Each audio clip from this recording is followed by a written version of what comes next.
Yeah. So how long have you been? How long have you been here, and where have you been? Well, I've got here a little longer than you did the first time. Yeah. So, April. Mm-hmm. I got here 2022. 2022. Yeah. Mm-hmm. It's now October 2023, and I've been home 3 times, maybe 4, but they're only for short stints. So Yeah. one was a week, one was 10 days, another one was 2 weeks, and I'm pretty sure the other one was 2 weeks. So you're talking about possibly 3 months out of 20. Mm-hmm. I've been back at home. So that's nuts in itself, just to hear that.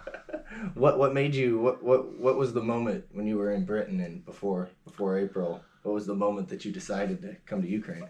I don't ever watch the news, and I woke up one morning and the news was on for some reason. So I was watching it on my phone, and I remember getting getting angry about hearing the Russians had bombed a maternity hospital. Mm-hmm. I was like, why would you do that? I understand the thought process behind this, but why would you? I mean, they've got nothing to do with the war. You're talking pregnant women, newborn children. Why would you do that? Mm-hmm. I was like, no, that's not right. I was like, stuff like this carries on, and I'm gonna do something about it. And I woke up the following morning, and they had bombed a children's hospital, and there was lots of dead and many missing, and I can remember just like, you motherfuckers! Ah! And I scared my partner, and she's like, what? And I was like, I'm fucking going. She like, sort of laughed it off, like, no, you're not.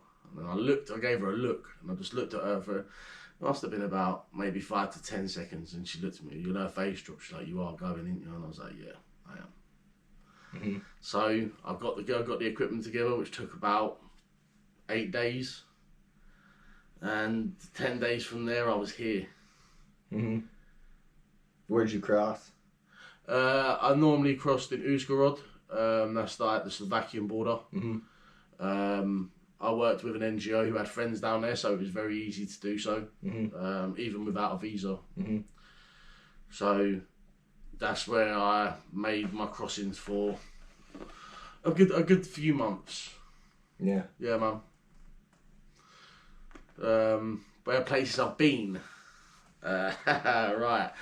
Right, so obviously Uzhgorod, you know. Mm-hmm. Odessa, Mykolaiv, Kyiv, Kherson City,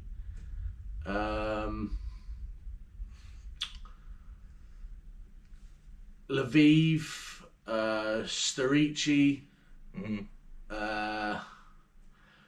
Zaborov, Ternopil. These are just in the west. Kyiv, Chernihiv, Chernobyl.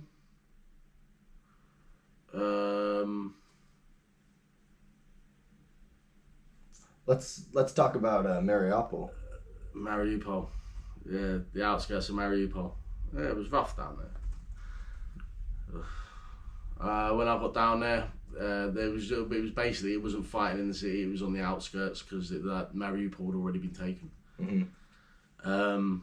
And there was soldiers getting castrated down there. I never see it personally, but I heard about it and I've seen the videos to prove it. And how did that hit you? It's just fuel for the fire. Yeah, I was already angry. Yeah, nothing against the Russian people themselves, just the soldiers who believe in this. Because there's a lot of soldiers who don't want to be involved, but they're scared of what will happen to their family, or they're of self-preservation.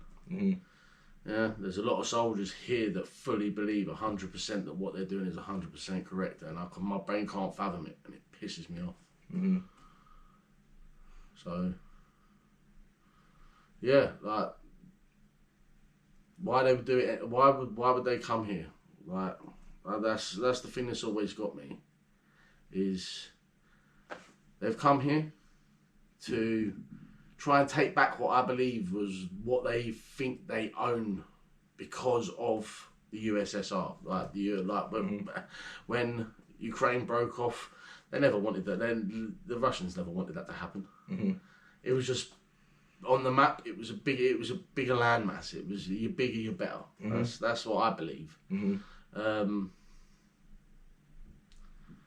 So they still obviously started in 2014, and they was able to take Crimea without a shot fired. And then obviously they moved down into the Donbass, and the Donbass is where it's been raging since. It is constantly, people have died every year.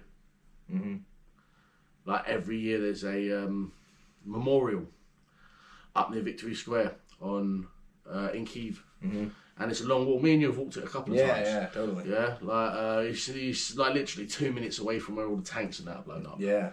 And even there, you see civilian cars that no way could even be military that have got like 50 cows put through them, and it's just.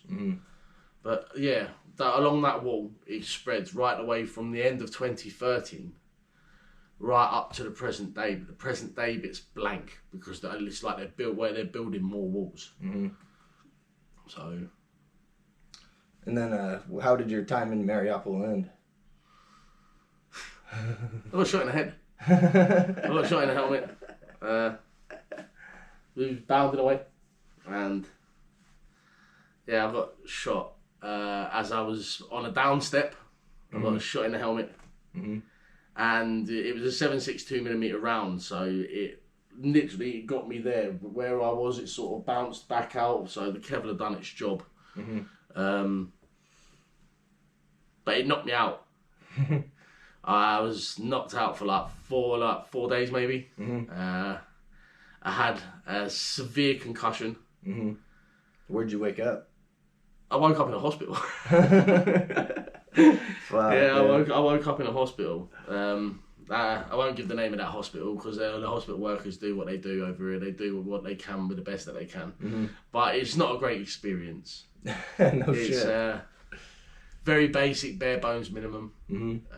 Sharing. I woke up in a room with 5 other guys, and they were like angled so the beds weren't touching each other. It was kind of crazy. And I had the worst concussion for like 2 weeks. Hell of a hangover. It was like every morning when I woke up, it was like I'd done 10 bottles of rum the night before. And it honestly, like, you think, it's not, you can't last very long. You get better generally through the day, only slightly. This can't continue, but it did for about, I think it was like 12 days, 13 days. So I'll just say 2 weeks because it sum it up. Yeah. So yeah, but that sucked. That sucked.